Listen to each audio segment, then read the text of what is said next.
存储就是大风口，你还在等什么呀？我不想绕弯子了啊，直接说结论吧。当下最大的风口之一就是存储，而且不是可能，是已经发生了。你看这几年 AI 也好，智能制造也好，数字化转型也好，表面上大家都在聊模型、聊算法、聊算力，听着很热闹，对不对？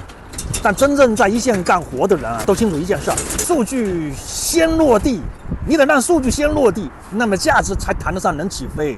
没有稳定、安全、长期可用的存储，前面说的那些啊，全是空中楼阁。没有存储哪来数据？没有数据哪来的模型？哪来参数？是不是？你到处这么想？很多人还在等技术成熟，等市场明朗，等别人跑出结果了，然后再来跟。可是现实是风口，从来不等人，更不会等你啊。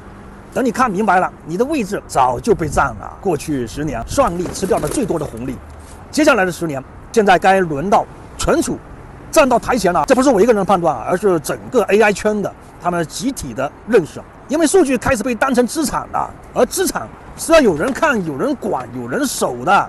现在的数据早就不是那个放个文件那么简单了，它要关系到企业命脉，关系到未来现金流，关系一家公司的生死。数据一丢，不只是业务停摆，很多时候是直接翻不了身。所以你会发现，真正清醒的企业已经不再问存储便宜不便宜了，而是问安不安全、稳定不稳定。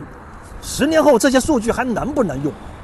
对存储人来说，这是一次少有的窗口期。你不需要喊口号了，你也不需要去追概念了，你不要找风口，风口就在你脚下。只要认认真真把数据这件事做好，把底座打牢，时间自然会给你回报。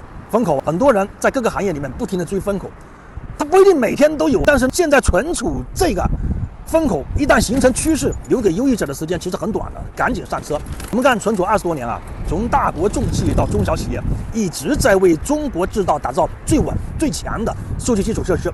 我们懂数据，能提供数据收集存储、修复迁移、清洗治理、资产评估全链条的解决方案。可以说我们都有自己的解决方案。新邦存储是 AI 加 Web3时代的数据底座，我们懂数据一旦确权，就是未来最值钱的资产，总得有人把它守好。我们就是干这个的。好，再见。就是这么触手可及。